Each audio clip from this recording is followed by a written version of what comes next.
Hi hello very good morning. Pretty little ಕಂದ ಚಾನೆಲ್ಗೆ ಎಲ್ಲರಿಗೂ ವೆಲ್ಕಮ್. ಇವತ್ತು ಮಾರ್ನಿಂಗಿಂದ ವ್ಲಾಗ್ನ ಸ್ಟಾರ್ಟ್ ಮಾಡ್ತಾ ಇದ್ದೀನಿ. ಆಫ್ಟರ್ ಡೆಲಿವರಿ ನನಗೆ ಅಂತಲೇ ಅಜ್ಜಿ ಡೈಲಿ ಮಾರ್ನಿಂಗ್ ಒಂದು ಲೋಟ ಕಷಾಯ ಮಾಡಿಕೊಡ್ತಾಯಿದ್ರು. ಬಾಡಿ ಹೀಟಾಗಿರಲಿ, ಹಾಗೆ ಹೊಟ್ಟೆ ಬುಜ್ಜು ಕರಗಲಿ, ಬ್ರೆಸ್ಟ್ ಮಿಲ್ಕ್ಗೆ ಒಳ್ಳೆಯದು ಅಂತ ಹೇಳಿ ಈ ಥರದೊಂದು ಕಷಾಯ ಮಾಡಿ ಡೈಲಿ ಮಾರ್ನಿಂಗ್ ಕೊಡ್ತಾಯಿದ್ರು. ನನ್ನ ಮಗಳು ಕೂಡ ಇವತ್ತು ಎತ್ತಿದ್ಲು. ನಮ್ಮ ಅಣ್ಣ ಬಂದು ಆಟ ಆಡ್ಕೊಂಡು ಕೂತಿದ್ದ. ನಾನು ಕೂಡ ಯೂಟ್ಯೂಬ್ ಚಾನಲ್ ಓಪನ್ ಮಾಡಿದೆ. ನಾನು ಪ್ರೆಗ್ನೆನ್ಸಿ ಟೈಮ್ನಲ್ಲೇ ಒಂದು ವಿಡಿಯೋ ಕೂಡ ಮಾಡಾಕ್ತೆ. ನಿನ್ನ ಮುಖಕ್ಕೆ ಇದೆಲ್ಲ ಬೇಕಾ, ನೋಡಿದವ್ರು ಏನಾದರೂ ಹಾಡ್ಕೊಂಡ್ರೆ ಏನು ಮಾಡ್ತೀಯ, ಇರೋ ಮರ್ಯಾದಿನೇ ಹೋಗುತ್ತಲ್ಲ, ಏನಪ್ಪ ಮಾಡೋದು, ಸ್ಟಾರ್ಟ್ ಮಾಡಿಬಿಟ್ಟಿದ್ದೀನಿ, ಹಾಕ್ಲಾ ಬೇಡವಾ ಅಂತ ಯೋಚನೆ ಮಾಡಿ ಈಗ ನನ್ನ ಮಗಳು ಹುಟ್ಟಿದ ಮೇಲೆ ಹಾಕೋಣ ಅಂತೇಳಿ ಡಿಸೈಡ್ ಆಗಿದ್ದೀನಿ.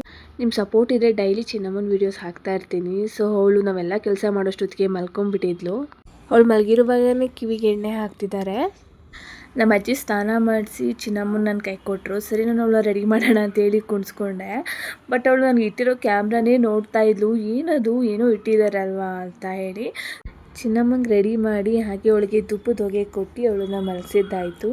ಸೊ ಕ್ವಿಕ್ಕಾಗಿ ಏನಾದರೂ ಬ್ರೇಕ್ಫಾಸ್ಟ್ ಮಾಡೋಣ, ಹಾಗೆ ಲಂಚ್ ಬಾಕ್ಸ್ಗೂ ಈಸಿಯಾಗಿ ಆಗೋವಂಥದ್ದು ಏನಾದರೂ ಮಾಡೋಣ ಅಂತೇಳಿ ವೆಜಿಟೇಬಲ್ಸ್ ಎಲ್ಲ ಹಾಕಿ ಅವಲಕ್ಕಿ ಹಾಕಿ ಫ್ರೈಡ್ ರೈಸ್ ಥರ ಮಾಡ್ಕೊಂಡಿದ್ದಾಯಿತು.